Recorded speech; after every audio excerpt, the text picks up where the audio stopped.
Sir, माझा एक प्रश्न आहे, नामसाधित विशेषण कशाला म्हणतात? बघा विद्यार्थी मित्रांनो, आताच्या मुलीने प्रश्न विचारला की सर नामसाधित विशेषण कसे ओळखावे किंवा नामसाधित विशेषण कशाला म्हणतात.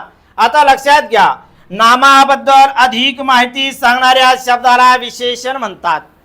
नामाबद्दल अधिक माहिती सांगणाऱ्या शब्दाला विशेषण म्हणतात. मग ते विशेषण बनलं कशापासून ते शोधा.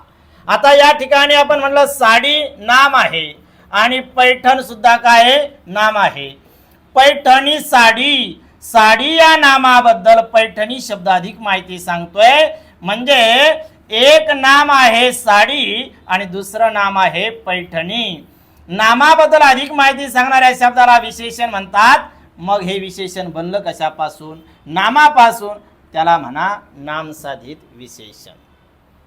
या ठिकाणी बघा, बनारसी शालू, शालू नाम आहे, बनारस सुद्धा नाम आहे. पण बनारसी शब्द शालू बद्दल अधिक माहिती सांगतोय. नामाबद्दल अधिक माहिती सांगणाऱ्या शब्दाला विशेषण म्हणतात.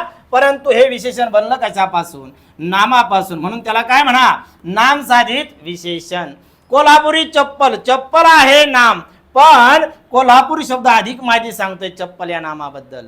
त्याला म्हणायचं काय, नामसाधित विशेषण. समजलंय?